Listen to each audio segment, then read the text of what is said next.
regards to investigation and sanction, as I've mentioned earlier, right, what we can do is obviously within our processes, within our own rules.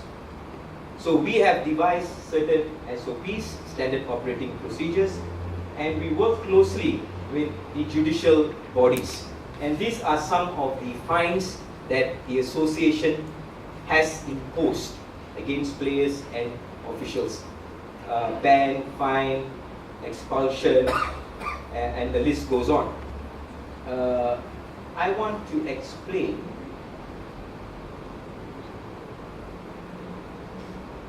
on the flowchart for procedure. You would have noticed that I've stressed on the fact that we can only do what we can do within our own rules. So what are we doing within our own rules and what can we do? So we have information source, we have a particular website, famintegrity.com, where anyone can actually drop an email, for example, or call our integrity officer. The integrity officer, who is actually a fact finder, will then do a pre-assessment and also a preliminary investigation.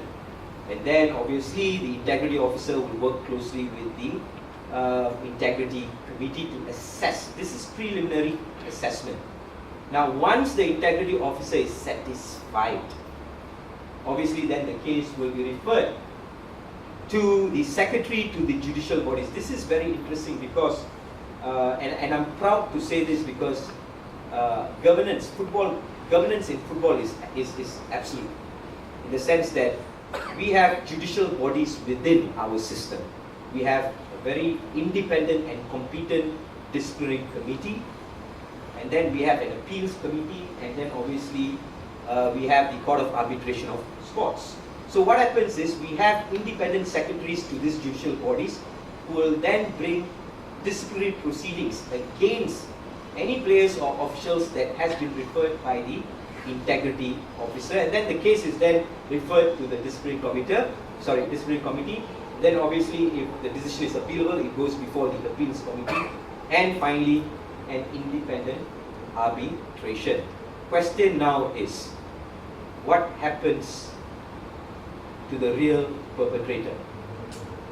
And I think that is the biggest challenge for anyone who's facing this threat. Okay? Now obviously we have national laws. We have the MACC Act, the Betting Act. We also have the Penal Code. Now we have a very extensive and robust national law without many loopholes. But I personally believe that we lack enforcement. Okay? Some of the challenges, obviously parties involved seek evasive means to conceal their tracks simply because there's a lot of, or rather there's element of deception, and it's difficult for us to monitor. We are not an enforcement agency. We are a football association. We are a sports agency. You see, we're not there to monitor. That's not our job. Okay? We can only bring disciplinary proceedings against players or officials within our jurisdiction. Okay? Now, lack of aggressive legal actions, and I must stress that without the cooperation of government agencies, we can never be successful in combating match manipulation in Malaysia. It requires a very coordinated effort by all stakeholders, especially with the local enforcement agency. Future direction for the association, for FAM, is to be more aggressive with our collaboration with the enforcement agencies, or rather the law enforcement agencies. We have increased sanctions within our own associations. I'm not going to provide you with statistics as what Hassan has provided. I'll skip that. Okay.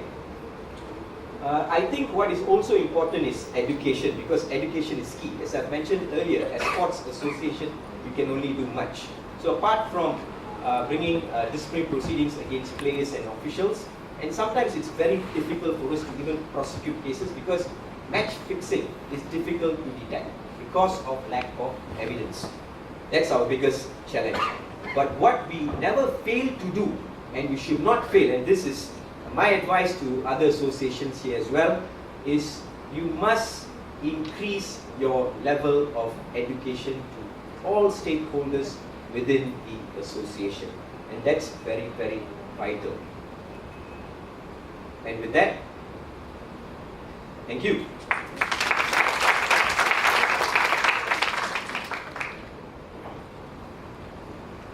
As you can see what I mean, he's a hardworking chap, even his slides are comprehensive. And finally we've come to the final speaker, and poor Izham, and he had the unwanted task of waking you all up. I must applaud all of you. I know it's going to be difficult to stay awake, and it's, this topic isn't the most exciting topic in the world, but then again,